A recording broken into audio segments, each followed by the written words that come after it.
सच्चिदानंद रूपाय विश्वोत्पत्त्यादि Hathaway तापत्रय विनाशाय श्री कृष्णाय वयं नमः। बोलिए भागवत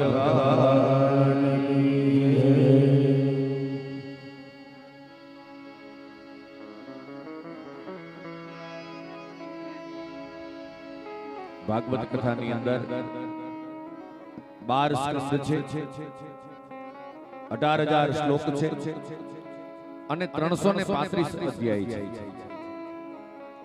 એમાં ચોથા સ્કંદ ની અંદર આપણે ભગવદ ચર્ચા કરી રહ્યા છીએ કે દક્ષ પ્રજાપતિને ધર્મ સિદ્ધ થયો, એ પણ માત્ર અને માત્ર ભગવાનની કૃપાએ।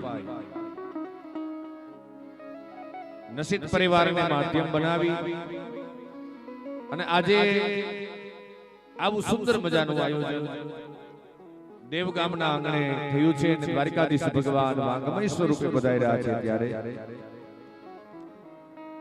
જ્યારે જ્યારે સમય મળે, જ્યારે જ્યારે અવસર મળે ત્યારે આ લાભ લેવો। એક ભાઈ છે ને એ દરિયાકાંઠે બેઠા એટલે એમાં એક સાધુ આવ્યો અને સાધુએ જોયું કે ભાઈ કોઈ માણસ અહીંયા બેઠો છે, સવારનો સમય છે, કોઈ દુખિયારો માણસ હશે, આપણે શું કામ કઈ પૂછવું જોઈએ? સાધુ તો સ્નાન કરીને ત્યાંથી નીકળી ગયા। બપોરે આવ્યા ત્યારે પણ તે માણસ ત્યાં ને ત્યાં બેઠો હતો। એટલે સાધુ વિચાર કરે છે કે સવારે બેઠો, હવે તો બપોરનો સમય થયો, ક્યારે બેઠો તો કોણ હશે? જવા દો, કઈ નથી પૂછ્યું। સાધુ સ્નાન કરી નીકળી ગયા। વળી સંધ્યા સમયે આપણે પહેલા છે ને 3 વખત સ્નાન કરવાનો નિયમ હતો, પણ આપણે કરી નાખ્યું ઊંધું। આપણે શું ઊંધું કરી નાખ્યું? 3 વખત ખાવું અને એકવાર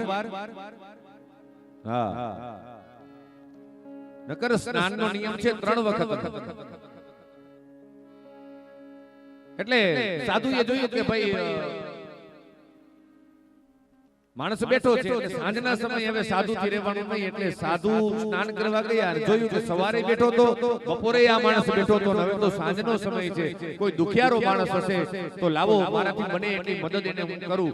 એટલે સાધુ બાજુમાં ગયા અને સાધુએ પૂછ્યું કે ભાઈ સવારે હું આવ્યો ને ત્યારે તું બેઠો હતો, બપોરના સમયે પણ તું બેઠો હતો અને હવે તો સાંજ થઈ, ભલા માણસ તું કોણ છો અને શું કામ અહીંયા બેઠો છો? ત્યારે તે માણસે કીધું કે બાપુ હું છે ને અહીંયા આ દરિયા કાંઠે આવ્યો છું ને બેઠો છું ને, એનું કારણ એ છે કે મારે છે ને દરિયામાં નાવું છે, પણ મોજા શાંત થતા નથી। સાધુ હસવા લાગ્યા અને સાધુએ કીધું કે ભલા માણસ, આ તો દરિયો છે, આના મોજા કોઈ દિવસ શાંત ન થાય, આમાં તો ડૂબકી મારી લેવાની હોય। એમ હું અને તમે આ જગતમાં રહીએ છીએ ને, એમાં કામ, ક્રોધ, મદ, લોભ, મોહ, મત્સર અને ઈર્ષાના મોજા તરંગો તો આવ્યા કરવાના, પણ એમાંથી સમય કાઢી અને આવા ભાગવત રૂપી સત્સંગની અંદર, ભાગવત રૂપી સમુદ્રની અંદર ડૂબકી મારી લેવાય। ઘણા લોકો કહેતા હોય સમય નથી, સમય નથી, પણ માણસને જે વસ્તુ પસંદ હોય ને એના માટે તો ટાઈમ કાઢી દઈએ છીએ। ખાલી આપણે 2-4 દિવસની યાત્રા કરવા જવું હોય ને તોય કેટલી તૈયારી કરવી પડે, પણ એક વખત એવો આવશે કે મારે અને તમારે આ જગત છોડી અને જવું પડશે ને, એના માટેની અનંત યાત્રાની કોઈ તૈયારી કરી? આ બધું ભાતું ભરો છો તમે, અને અહીંયા આપણે બધા આવીએ છીએ ને આપણા કલ્યાણ માટે આવીએ છીએ, જગતને દેખાડવા માટે નહીં। આપણું કલ્યાણ કેવી રીતે થાય?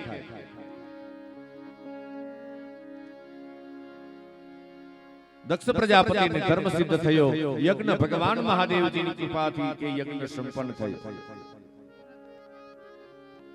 પરીક્ષિત રાજાએ ગુરુદેવને પૂછ્યું કે બાપજી, એવો તો કયો પ્રસંગ બન્યો હતો કે સસરા અને જમાઈને ભેડું?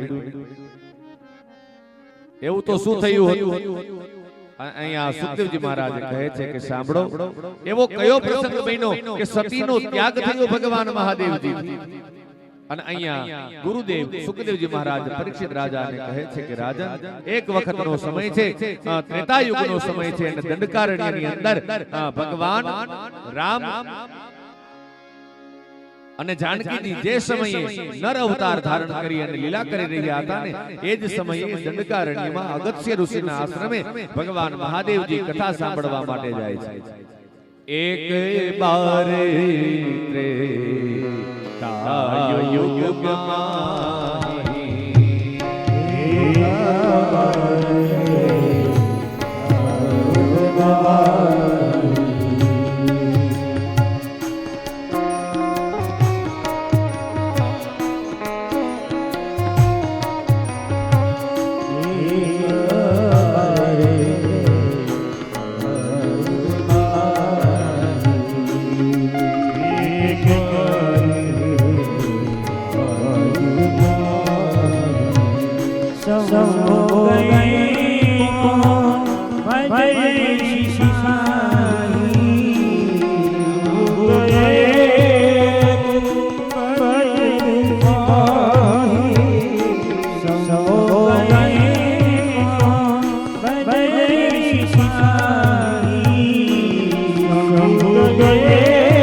ત્રેતાયુ યુગમાં શિવજી ગયે કુંભજ ઋષિ પાહી સંગ સતી જગ જનની ભવાની પૂજ્ય ઋષિ અખિલેશ્વર જાની.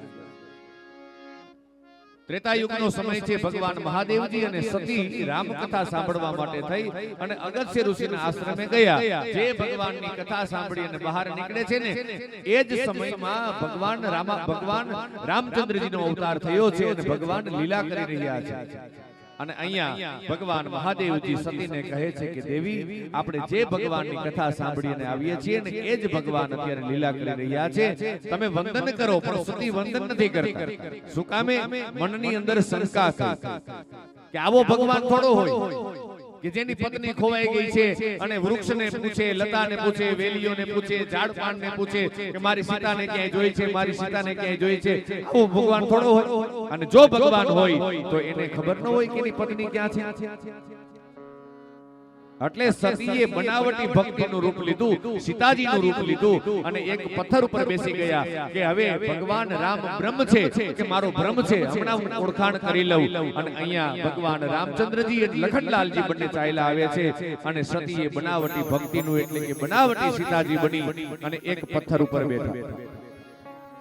અને બનાવટી ભક્તિ, ઢોંગી ભક્તિ બે ડગલા આગળ હોય.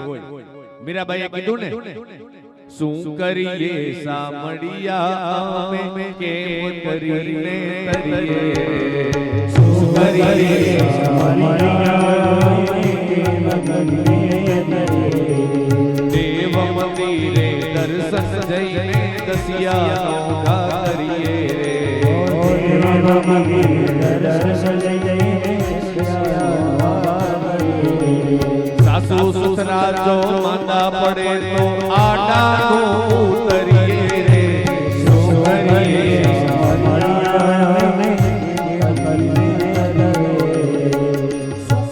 સામળિયા કેમ કરી અને તરીએ રે.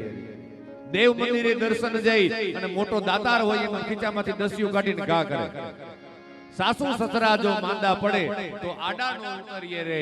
શું કરીએ સામળિયા અમે કેમ કરીએ અને તરીએ રે. બનાવટી ભક્તિનું રૂપ લીધું.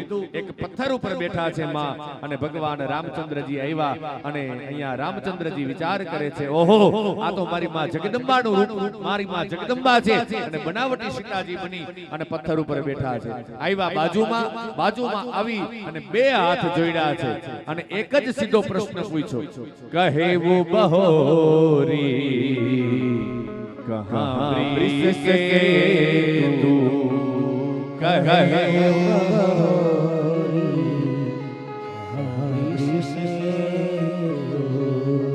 बिपिन अकेली रहे तू बिपिन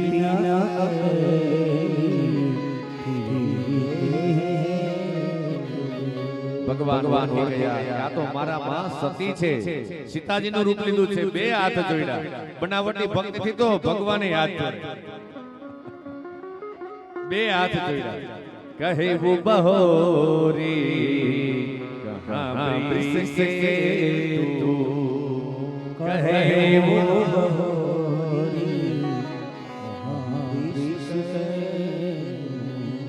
હે માં આ વનની અંદર તમે એકલા સુખ ફરો છો મારા દાદા બ્રિસ કેતુ એટલે કે ભગવાન ભોળાનાથ ક્યાં છે અને અહીંયા સતીને પોતાની ભૂલ સમજાઈ ગઈ કે આ તો અવતાર થઈ ચૂક્યો છે મેં ભૂલ કરી અને ગયા પુનઃ કૈલાસ અત્યાર સુધી ભગવાન મહાદેવજી બાજુમાં બેસાડતા હતા અને જેવા સતી આવ્યા ને એટલે પોતાની બાજુમાંથી આસન લઈને ભગવાને સામે આસન આપી દીધું કે હવે તમારો અધિકાર મારી બાજુમાં બેસવાનો નથી કારણ કે તમે મારા ઈષ્ટદેવની પરીક્ષા કરી છે અને ભગવાને પૂછ્યું હતું કે તમે કોઈ પરીક્ષા લીધી અને અહીંયા સતી કહે છે કે નહીં મેં કોઈ પરીક્ષા નથી લીધી ખોટું બોલ્યા એક ખોટું છે ને 17 ખોટા બોલવા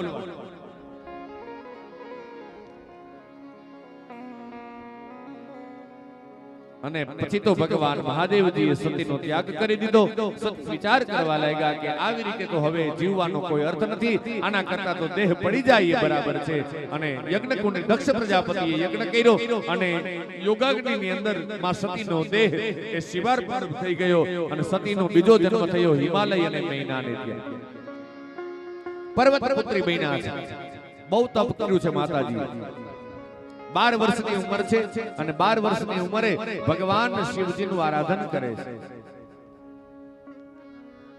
એક નાનકડી બાળા છે એના ગળાની અંદર રુદ્રાક્ષની માળા છે ભસ્મનું ત્રિપુંડ કર્યું છે ઓમ નમઃ શિવાય ઓમ નમઃ શિવાય ઓમ નમઃ શિવાય શિવ પુરાણનો એક મહામંત્ર છે ઓમ નમઃ શિવાય શુભમ શુભમ કુરુ કુરુ શિવાય નમઃ ઓમ આ દેવતાઓએ ભગવાન મહાદેવજીને પ્રસન્ન કરવા માટે થઈ અને આ મંત્રના જાપ કર્યા હિમાલય અને મૈનાને ત્યાં જન્મ થયો એક જ ઈચ્છા છે કે ભગવાન શિવ મારા સ્વામી બને વનની અંદર ગયા તપ કરવા માટે આમાં હરિદ્વાર કેટલા ગયા છો હાથ ઊંચો કરો જી વાહ ઘણા આમાં આપણે જાત્રામાં કઈ જાતા નથી આપણો ડાયરો મૂકો મૂકો ઘર મૂકો બેનો તો ઘણા બધા ગયા છે હરિદ્વાર ત્યાં કણખલમાં ત્યાંથી આગળ જવાય છે ત્યાં માતાજીએ તપ કર્યું હતું માતાજી સૂકા પાન ચોડી ચોડીને ખાતા હતા એ પાન ખાવાનું પણ બંધ કરી દીધું ને એટલે માતાજીનું એક નામ પડ્યું બોલીએ અપર્ણા માતકી સપ્તર્ષિઓ આવ્યા પરીક્ષા કરવા માટે ભગવાન મહાદેવજી પણ આવ્યા પરીક્ષા કરવા માટે પણ એક જ ઈચ્છા હતી કે ભગવાન મહાદેવજી મને પતિ તરીકે પ્રાપ્ત થાય પરીક્ષાની અંદર ઉત્તીર્ણ થયા નારદજી આવ્યા નારદજી આવી અને હિમાલય અને મૈનાને સમાચાર આપ્યા કે તમારા દીકરીએ તપ કર્યું છે અને એ તપ પૂર્ણ થયું છે અને ભગવાન મહાદેવજી એને પતિ તરીકે પ્રાપ્ત થશે એટલે મેનાએ કીધું કે તો પછી અમારી દીકરીએ આટલું તપ કર્યું તો એ મૂર્તિઓ કેવો હશે એટલે નારદજીએ કીધું જોવો પછી ખબર પડે દરેક ગામની અંદર આ જમાઈ પરણવા આવે ને ત્યારે આખું ગામ જોવા આવ્યું ફલાણા ભાઈ ને જમાઈ કેવા છે અને એમાં લગ્ન લખાયા મંડપારોપણ થયા અને લગ્ન મંડપ તૈયાર થઈ ગયો હિમાલયની ગિરિકંદરાઓ શણગારવામાં સજાવવામાં આવી છે બધા જ દેવતાઓ તૈયાર થઈ ગયા પણ મહાદેવજીને કોઈ તૈયાર કરતું નથી ભગવાન કે લગ્ન મારા